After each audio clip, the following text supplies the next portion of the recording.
चाहे तो ऊंचे घर में जन्म लो, अगर निम्न घर में जन्म लो, डोम घर में जन्म लोगे तो सुपर जैसे संत बनोगे। जो 88,000 मेरी महात्माओं से घंटा नहीं बजा और सुपर भगत के भोजन से घंटा बज गया। रविदास जैसे बनोगे, कठोते में गंगा बुला दिए। बोलिए, यदि ऊंचे जाति में जन्म लोगे तो तुलसीदास जी ब्राह्मण जाति के थे, देखिए उनका रामायण देश विदेश में चल रहा है। इस तरह से कहा भाई तुम किसी भी जाति में जन्म लोगे तो संत ही कहलाओगे, भक्ति बीज का नाश नहीं होगा। स्वर्ग सुख भोगने के बाद यदि आप की भक्ति पूरी नहीं होगी, प्राण छूट गया, आयु समाप्त हो गई, तो आप सीधे स्वर्ग जाइएगा, सात्विक स्वर्ग जाइएगा, जहाँ बहुत दिनों तक स्वर्ग सुख भोगने के बाद सुचिनांग श्रीमतांग योग भ्रष्ट जाते। पवित्र धनवान के घर में आपका जन्म होगा, पूंजी आपकी बच जाएगी। नहीं, यदि भजन भेद नहीं लिया है, संतों की वाणी नहीं सुनिएगा, सुनते सुनते नहीं प्राण छोड़िएगा, तो 84 में घूमिए 84 में। इसलिए बहुत बड़ा लाभ है। इसलिए हम लोग ऐसे मनुष्य शरीर जो बड़े भाग्य से मिला है, और भाग्य से इसीलिए मिला है कि भक्ति करने के लिए। यदि भक्ति नहीं किया तो यह शरीर बेकार हो गया, गधा गधा और कुत्ता की तरह। बिना सिंह और नंगरी का जानवर है हम लोग, मुरला जानवर है, नंगर कट्टा जानवर कहलाइएगा। बोलिए प्रेम से श्री सदगुरु महाराज की जय। वेद भगवान कहते हैं मनुष्यों, यानी मनुष्य को कहते हैं, जानवर को नहीं। इसलिए जानवर को नहीं कहते हैं कि वो कर नहीं सकता है, उसमें क्षमता नहीं। जो कर सकता है, जिनमें क्षमता है, उन्हीं को कोई कुछ कहते हैं। इसलिए मनुष्य में वह क्षमता है। इसलिए वेद भगवान मनुष्य को कहते हैं कि हे मनुष्यों, जगत पर सब करता ईश्वर का तत्व ज्ञान। तत्व ज्ञान मतलब असली ज्ञान, वास्तविक ज्ञान, जिस ज्ञान में कोई हेर फेर ना हो, अदली बदली ना हो, एक रस जो ज्ञान रहता है, जैसा देखेंगे वैसा ही देखते रहेंगे। मायावी ज्ञान में, परमात्मा के मायावी ज्ञान में अदली बदली होती है, हेर फेर होता है। परमात्मा का मायावी रूप जो है सो वो माता के गर्भ से जन्म लेते हैं, फिर मरते भी हैं, और संसार के सुख दुख को भी भोगते हैं। लेकिन तत्व रूप परमात्मा में सब बात नहीं होती है। उनको दुख सुख नहीं लगता है। वो तत्वरूप परमात्मा ने सबको बनाया है। ब्रह्मा विष्णु महेश, सूर्य चंद्र तारे, हवा पृथ्वी जल अग्नि आकाश, सबको उन्होंने बनाया है, लेकिन उनको किसी ने नहीं बनाया है। वो सबके पिता हैं, उनके पिता कोई नहीं है। वो सबके पिता है, वो सबको अपने में अटाए हुए हैं। वो किसी को नहीं हटा सकते हैं, दूसरा कोई उनको हटा नहीं सकता। वो सबके अंदर में है, सब जगह है, उनके बिना कोई जगह खाली नहीं है। सिया राम में सब जग जानी, हरि व्यापक सर्वत्र समाना, सब जगह समान रूप से, तिल भी खाली नहीं है। इसलिए कबीर साहब कहते हैं कि माँ को कहाँ ढूंढे बंद, मैं तो तेरे कहाँ ढूंढने जाते हो, मैं तो तुम्हारे पास में हूँ। इसलिए कि परमात्मा सब जगह है और हमारे पास भी है वो परमात्मा। ऐसे परमात्मा का तत्वज्ञान प्राप्त करने के लिए कहते हैं बुद्धियों, सत्संग की आवश्यकता है। क्यों? तो बिनु सत्संग विवेक न होए, बिना सत्संग का विवेक हो नहीं सकता है। विवेक मतलब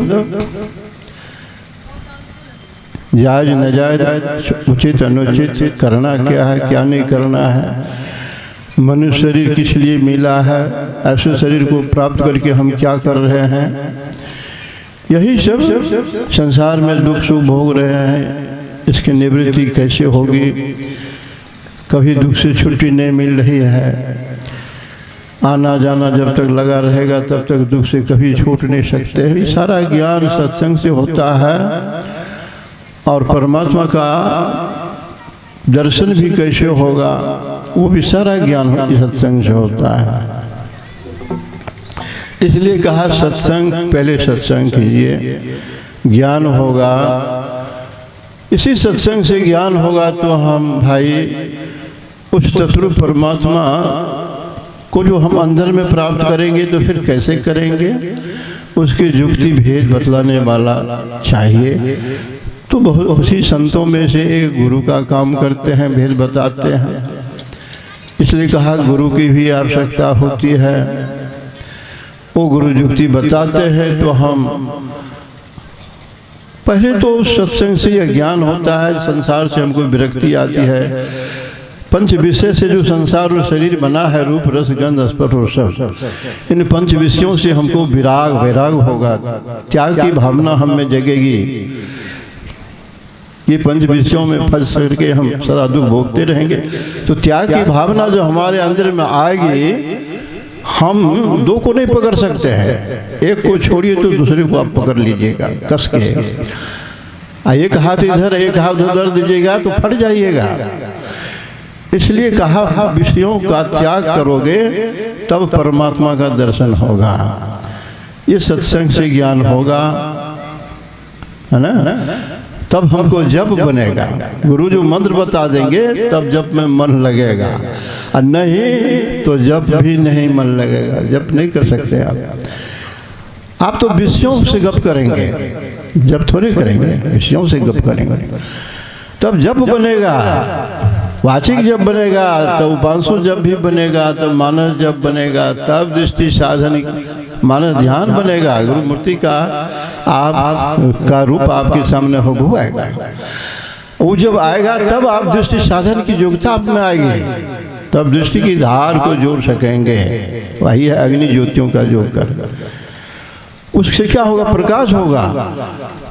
प्रकाश होगा आपके अंदर में, ब्रह्मांड खुल जाएगा, आप ब्रह्मांड में पेश कर जाइएगा। इस शरीर के दो भाग हैं, पिंड और ब्रह्मांड। आँख से नीचे पिंड, आँख से ऊपर ब्रह्मांड है। तो ब्रह्मांड में आपका पेश हो जाएगा, 10वां द्वार में आप चले जाइएगा। संत महात्मा लोग कहते हैं बहुत सारे दृश्य होते हैं अंदर में, जो जितना धसता है उतना उसके मन में शांति विराजती है और भीतर के दृश्य को देखते हैं, आनंद होता है। इसलिए कहा बिना गुरु का यह काम भी सिद्ध नहीं होता है। इसलिए कहा जिनकी लगन गुरु सो नाहे, ते नर खर कुकर सब जग में वृथा जन्म गवाए। जिनका लगन गुरु से नहीं है, ऐसे मनुष्य का जीवन संसार में गधा और कुत्ता की समान है। जैसे गधा का काम है सिल्ला लोढ़ी का भार, कुत्ते का काम है भूखना। तो कहा जब तक गुरु की शरण में नहीं जाइएगा तो गधा का भार सिल्ला लोढ़ी का मतलब बूढ़े बूढ़ी भी हो जाइएगा, खटिया पर पड़े रहिएगा, तब भी आपको बुझाएगा हमारी पोती जवान हो गई है, ये कुछ नहीं करना चाहता है, बैठा रहता है, सोता रहता है, ताश खेलता है, शादी कैसे होगी, यह सब बाहर में है। आप पड़े हुए हैं लेकिन फिर भी बाहर बुझाता है ना उस परिवार का। और कुत्ते की तरह सोए सोए भी भूखेगा, और वह कहेगा कि क्यों आप कुत्ता की तरह भूखते हैं, चुपचाप रहो बुढ़ा, चुपचाप रहो। बोलिए तो कहा बाबू गुरु की शरण में आओगे तो गुरु से दीक्षा मंत्र लोगे और साधन भजन करके उस तत्व परमात्मा को अपने अंदर में प्राप्त करोगे तो सदा के लिए जन्म मरण का चक्र छूट जाएगा। न जन्मेंगे, न जवान होंगे, न बूढ़ा होंगे, न मरेंगे, यह सब दर समाप्त हो जाएगा। इसलिए गुरु के शरण में जाना ही पड़ेगा। इसलिए कहा गुरु से योग की युक्ति जान करके चौथे भाग से हमने सुना कि योग हृदय में वासना, वास नहीं, अक्सर हाँ लोग वास कहते हैं, वास माने होता है गंध, वास माने स्थान। जिनको योग हृदय में वास नहीं है तो तनवास है तो क्या, आप शरीर में हैं। जैसे कोई कहेगा कि भाई आप मनौरी गांव में है, सत्संग हो रहा था आप नहीं सुने, तो नहीं दो तो जुलूम है। आप ही के गांव में सत्संग हो रहा था और आप नहीं जा सके, इसी में परमात्मा वास कर रहे हैं। शरीर में हम हैं लेकिन योग हृदय में नहीं है। योग हृदय का मतलब क्या? दृष्टि की धार को जोड़ने पर जो स्थिति पैदा होती है वही योग हृदय है। क्या स्थिति पैदा होगी? हम ब्रह्मांड में जाएंगे और ब्रह्मांड का दृश्य देखेंगे और उसके ब्रह्मांड के छोर पर जाके हम उस परम पिता परमात्मा का दर्शन करके सदा के लिए मोक्ष प्राप्त कर लेंगे। इसलिए हमें गुरु से युक्ति जानकर योग हृदय में जाने की चेष्टा करना है।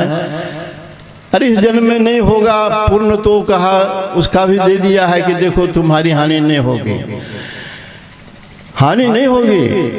भक्ति बीज बिन से नाहे जहाँ जुग जाए अनंत ऊंच नीच घर जन्म ले तो संत के संत का भक्ति बीज का नाश नहीं होगा। चाहे तो ऊंचे घर में जन्म लो, अगर निम्न घर में जन्म लो, डोम घर में जन्म लोगे तो सुपर जैसे संत बनोगे। जो 88,000 मेरी महात्माओं से घंटा नहीं बजा और सुपर भगत के भोजन से घंटा बज गया।